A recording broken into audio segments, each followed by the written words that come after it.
Hi there, welcome back to Not Another Budget. I'm Nicole, and on this channel I'm attempting to cash budget my way out of debt, knock things over on my desk, and fix several years of financial misbehaviour.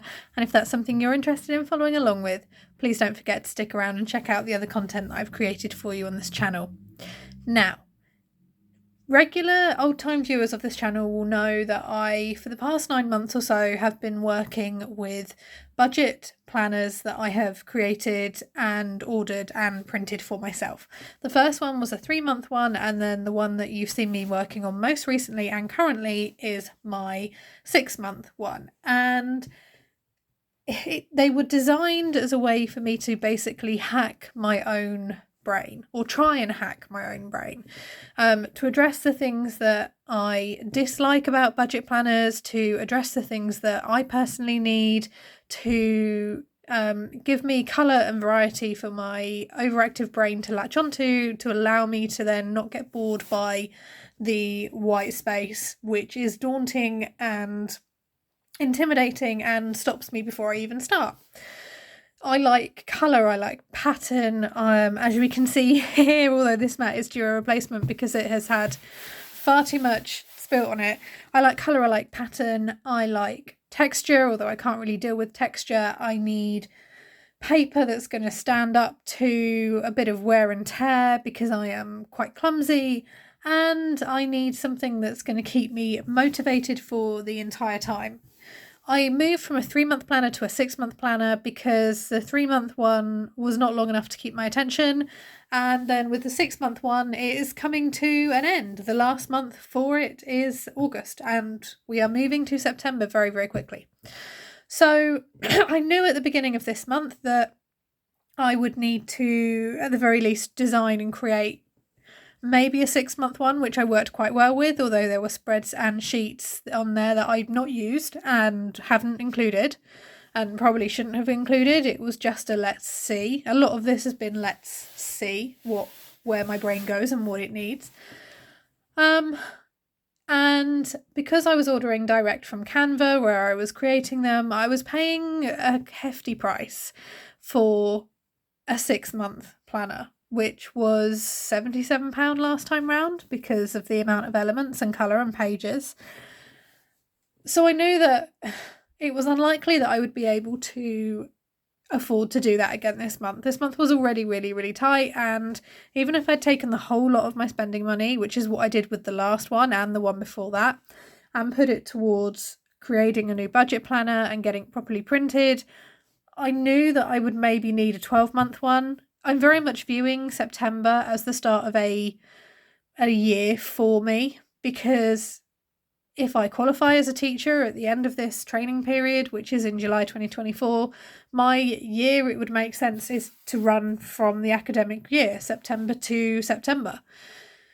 Certainly from a calendar year, that's how I'm probably going to have to structure things going forward. So I thought, right, I don't really want to be, mid-February next year trying to create and design and print off another budget planner. Let's just try and create another 12 month. Let's just try and create a 12-month one. I knew there would be more elements in terms of financial detail that I'd want included, and that I probably, for the sake of let's try and keep the theoretical printing cost down, let's include less in terms of patterns and designs on individual budget sheets and just do an overall monthly theme. Just thinking how can I get the cost of creating this down for myself. I wouldn't be ordering, say, 50 or 100 or a batch lot. I just wanted one for me. Wire bound, nice thick acetate, clear cover, thick pages.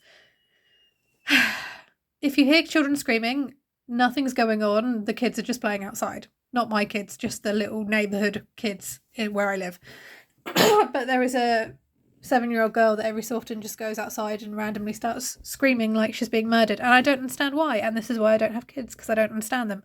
But yeah, every mother kind of pokes her head out the house and is like, is that mine that's dying? No, we're all fine, let's good, carry on. So you may hear just background noise, like kids sounding like they're being murdered. They're not.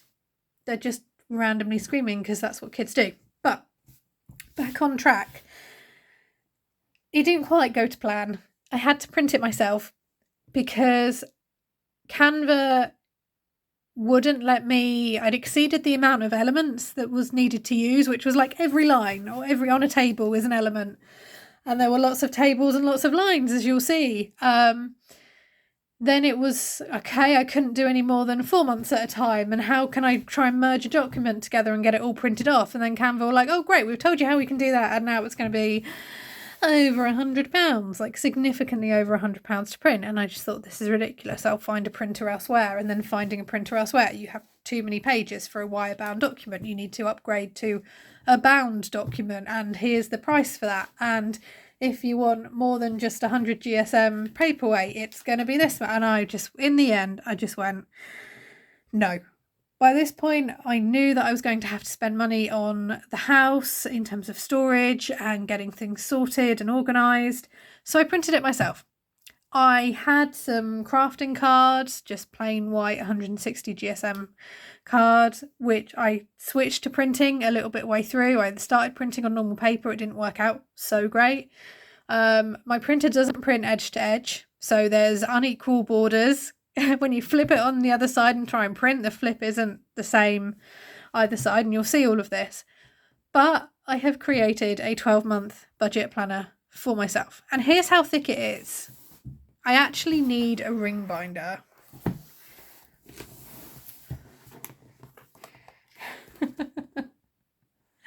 So no wonder it needed to have been professionally bound. I may very well end up moving back to 6 months, because I know I will get to the point where I will be annoyed by the scrappiness of this. But I already had ink. I had a printer that worked, albeit not how I wanted it to. But I have a printer that works. I had ink. I had paper.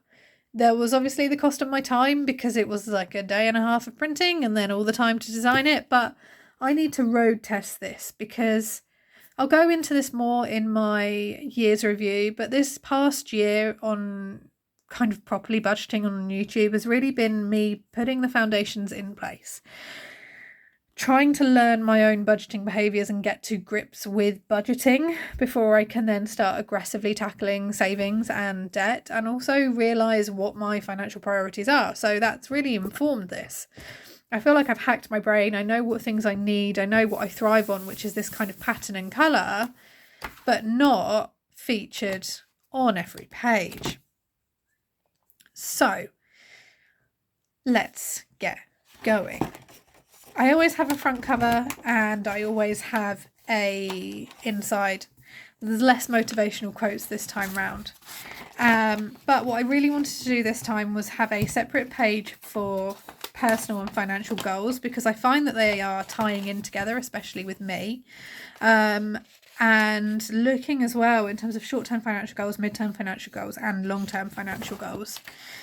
Plans for my sinking funds, because that's quite a big thing for me this year, and also being able to track them. I've not gone with a dated monthly tracker. It is just month 1 to 12, because I knew that I wouldn't be starting this in January. I would be starting my 12-month period in September.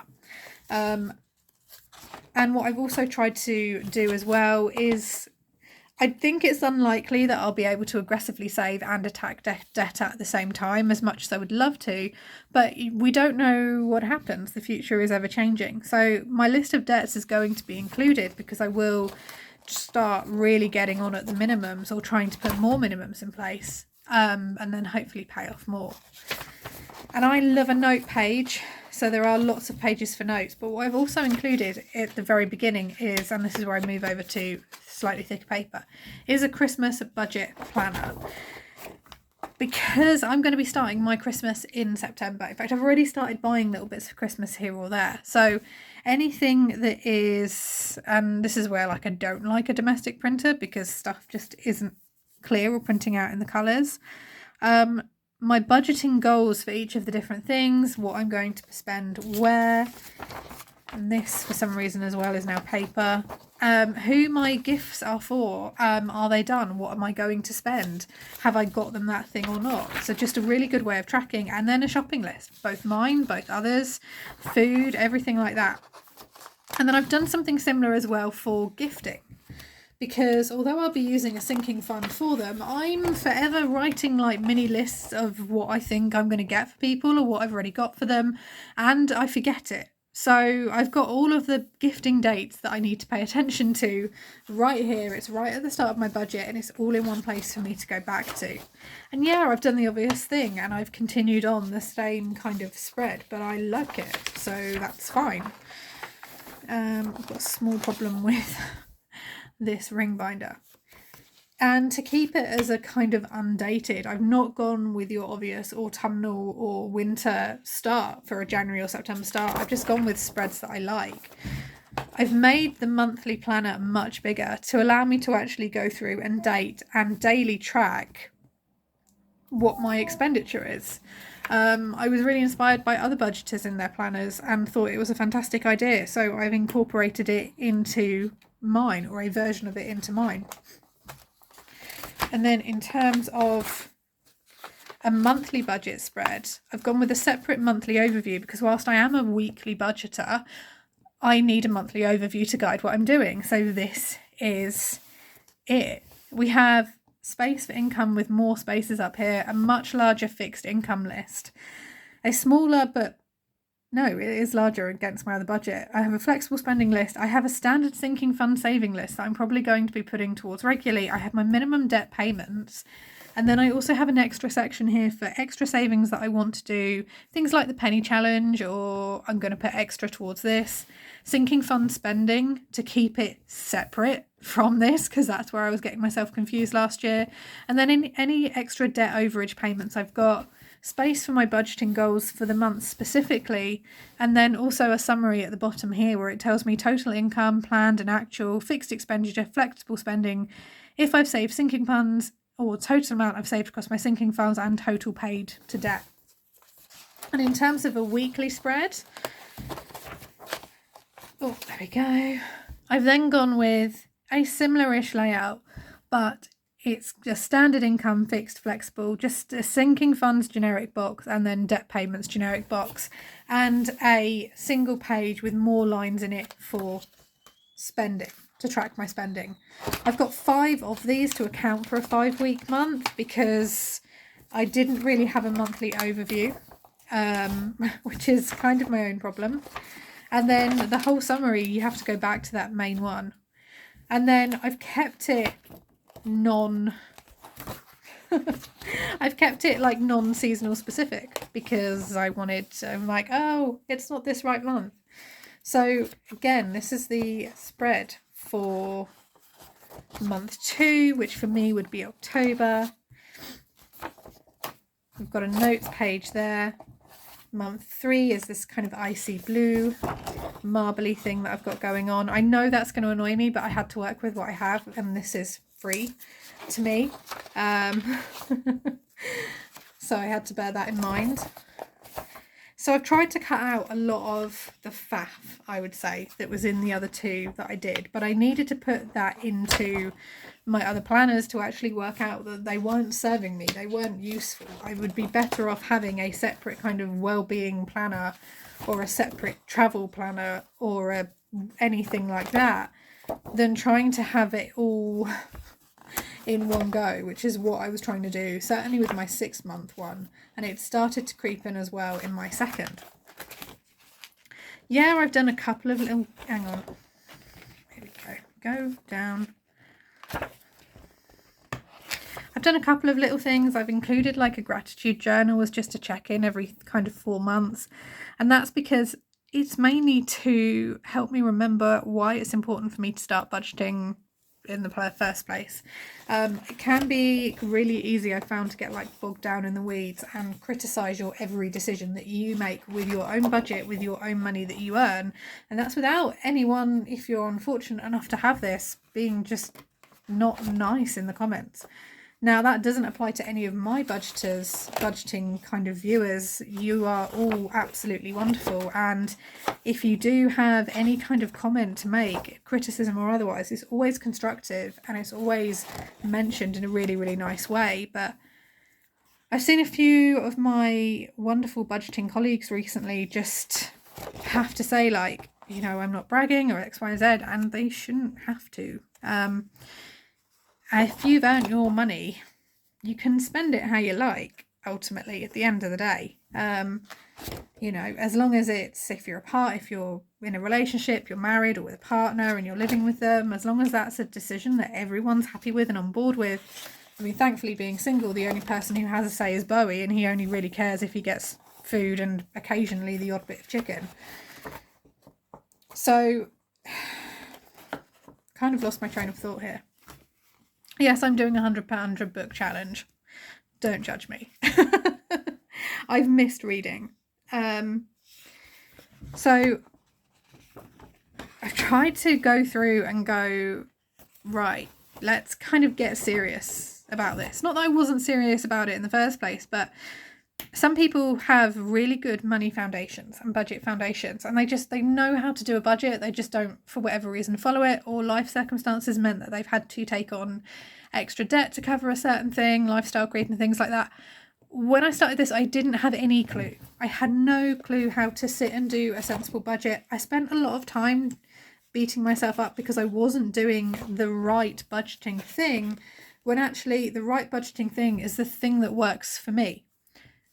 There are lots of different systems out there which are really great to get you started. Dave Ramsey's 7 baby steps, having $1,000 emergency fund or pound emergency fund, then doing a debt snowball, then staying in an extended emergency fund. You've got Martin Lewis, who gives really, really sound financial advice in the UK, but is like, get a 3 to 6 month emergency fund in place and then attack your debt. And sadly, as we've seen over the pandemic, there were small business owners and limited company directors who had the 3 to 6 months worth of money saved, and it wasn't enough because their income ran out because of shenanigans. Not their shenanigans, UK government shenanigans. 3 million excluded. Hi, I was one of them. So I have literally seen household income disappear overnight and due to an external circumstance, and I have worked in an inconsistent boom or bust industry which currently is striking. And the film and TV industry in the UK is not allowed to follow the strikes in America. Our strike laws in the UK don't allow us to. But here's the thing, if I'd still been working actively in film and television right now, I would be unemployed because all productions have shut down. Because the writers are on strike and the actors are on strike. Which therefore means that everyone else who's not striking, the below the line staff, are not working because the productions aren't allowed to film. And there's no redundancy pay. It's your contract is immediately cancelled due to force majeure. So I have lived through some really inconsistent things, and those inconsistent things were not conducive to sensible budgeting. That's the point I'm trying to get back to. Thank you, brain, for bringing me back on track. So I've lived a really inconsistent boom or bust lifestyle, and it's not conducive to budgeting. It's not conducive to learning how to budget or manage your money well. When you earn a year's money in a month, and then you have no work for 6 months, but you've got no idea how to manage that, it soon becomes a problem. So I feel like I've spent a year giving myself budgeting foundation tools.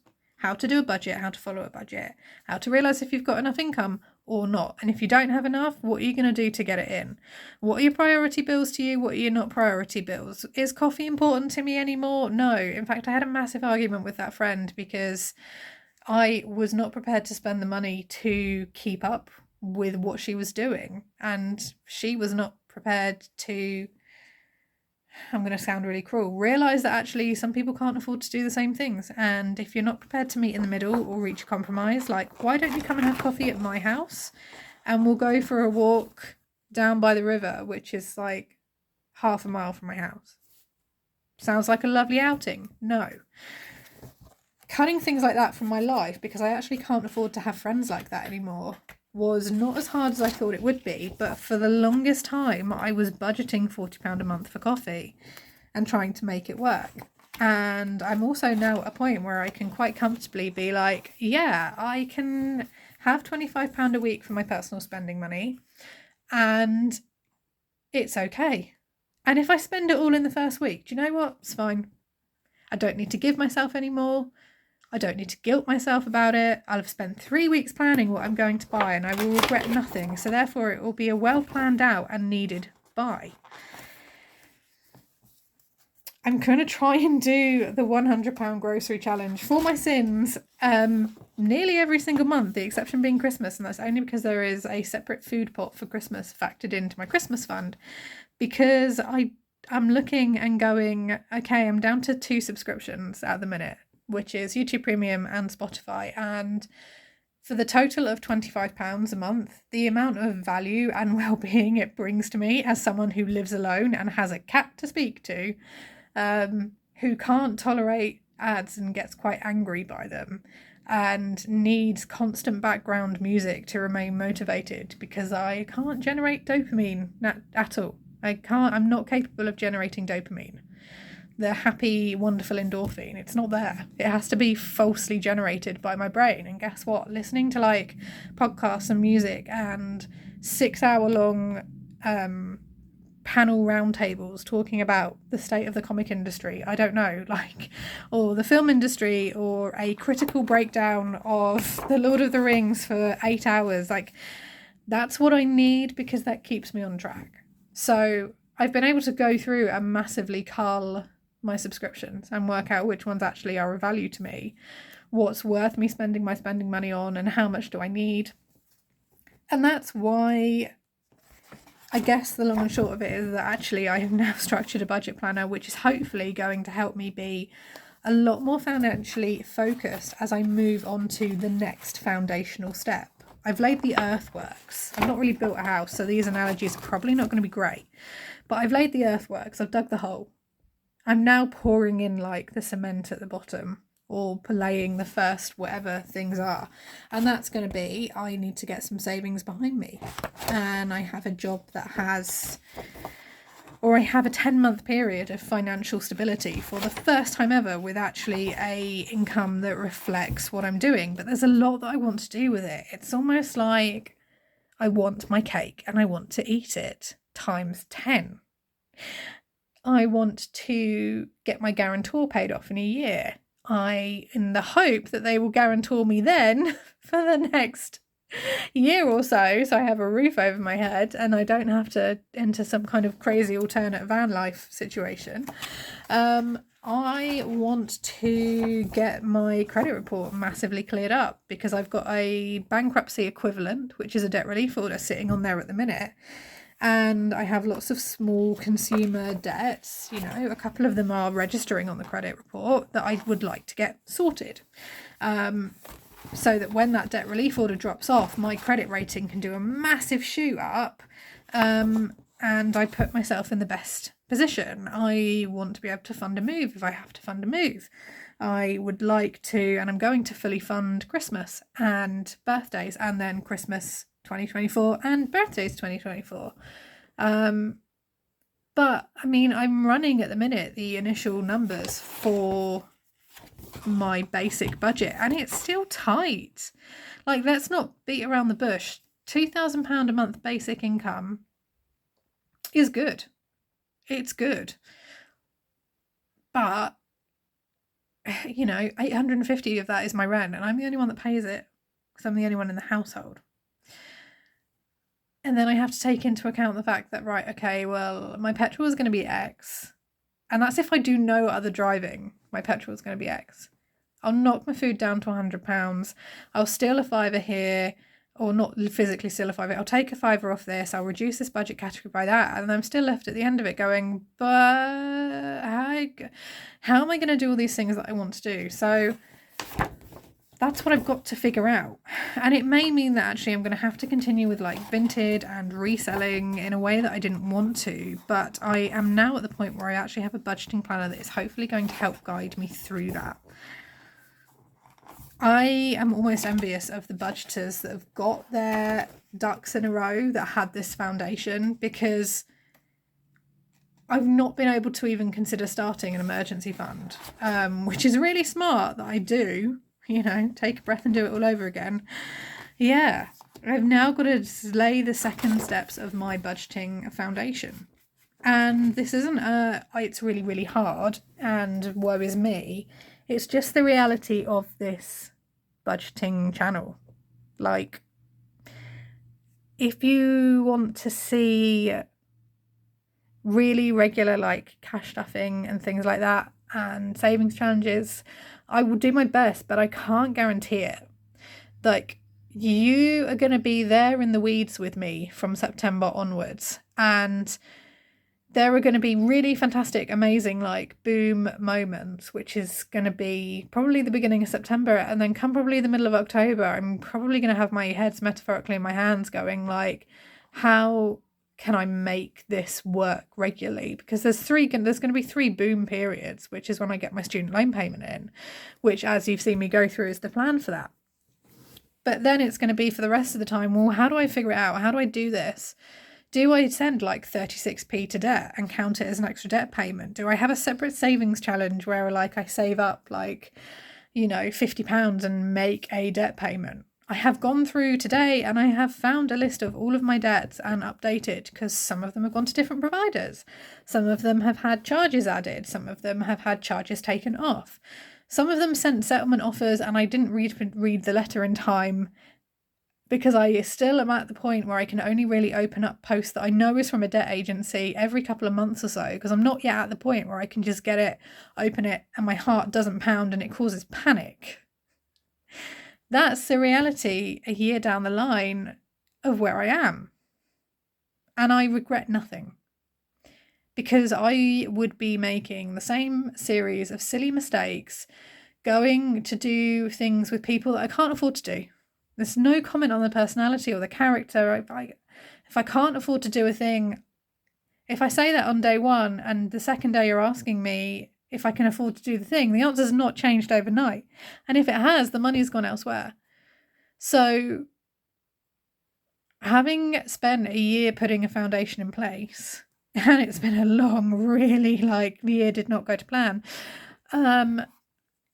I feel like this budget planner is a little bit more maturity than I even thought I was capable of. And as I was going through it and as I was building it and creating it, I was acknowledging where I needed things like this on every page, so that when my brain was going, I'm too intimidated by this space, the tiny part of it that can't generate dopamine but loves colour was like, it's okay, there's colour, it's fine.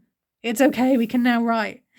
It's silly things like that that I have to battle with, because guess what? My brain is not like anyone else's. Well, my brain is a neurodivergent brain, so it's not neurotypical, so therefore things that are created by neurotypical people are probably not going to work for me. Or they'll work to a certain extent, and then I get bored and then I change it. Because, hello, no dopamine, constantly seeking things. Anyone who's kind of got this condition will know what I'm talking about, but I'm not yet really at the point where I can kind of publicly say what it is and what it means. But if you recognize the symptoms, please don't put in the comments, oh, that sounds like this. Here, I know it sounds like this, guys. Guess what I have? And it's horrible. And it's horrible from a budgeting perspective. And I know that I will get to probably month 4, because it tends to go in cycles.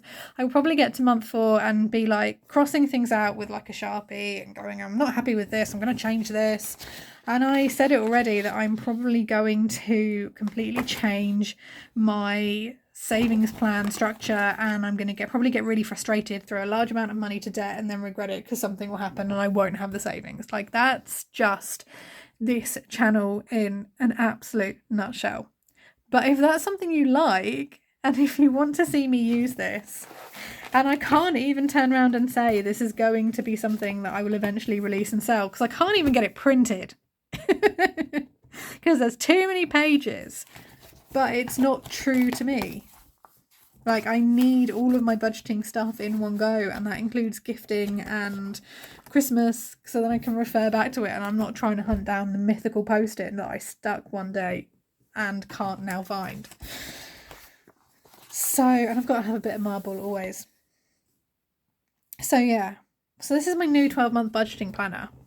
I may, you know, in a year's time end up doing an abbreviated 6-month one, because actually I get so annoyed by the fact that I can't print it myself properly that I go back to a 6-month one. But I need to at the very least try and have a 12-month overview in here and get it properly going.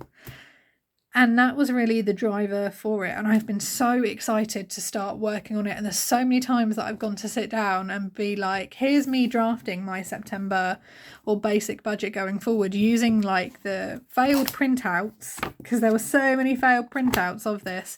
And I can't because I've not been able to show you this. But I just wanted to touch in and give you a bit of verbal diarrhea. Sorry. You weren't probably expecting that from a Wednesday video.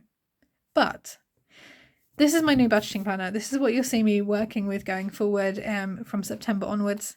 Any kind of prepping that you see me maybe do on a video for September and next year specifically, it's all going to be based off and using these spreads. And I just need to see if it works. I love it. I love it. It's the most sensible thing I've ever designed. It's not the best thing I've ever designed. I've designed some interesting things both on paper and with fabric, but it's the most sensible thing. And I didn't think I would ever be capable of designing something that was sensible because brain.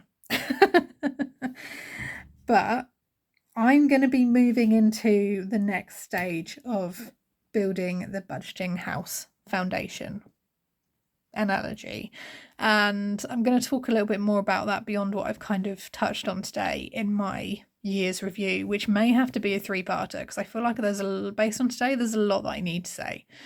FOMO and comparisons to others, and as much as like I am a silent cheerleader because I can't keep up with my own comments, let alone commenting on other people's videos. So I watch everyone that I can find that's a UK and an American viewer, an American budgeter. I'm just never really in the comments, or not always in the comments, because I'm awful at it. But there have been times when I've sat there and gone, I wish I could do that. Or their income is less than mine, and why can't I do the things that they're doing with it? And I have had to accept that I have my own limitations and my own circumstances are different. And I have also had to sit there and accept that I live in an area where things are really, really, really expensive, particularly if you're by yourself. Not London. I don't live in London. Like, no, I'm not near London. Let's just rule that out straight away as a geographical location. But it's expensive. It is an expensive area, and that's why I'm looking, and I'm trying really hard not to feel disheartened that £2,000 a month isn't going to cut it. It's not going to cut it for me to do everything I want to do, which is why I need to narrow it down, or I need to get some extra income in without it impacting too badly on my teaching, which has got to be my main focus. Yeah. That in a nutshell is where things are with my budgeting planner. I'm quite excited to get going.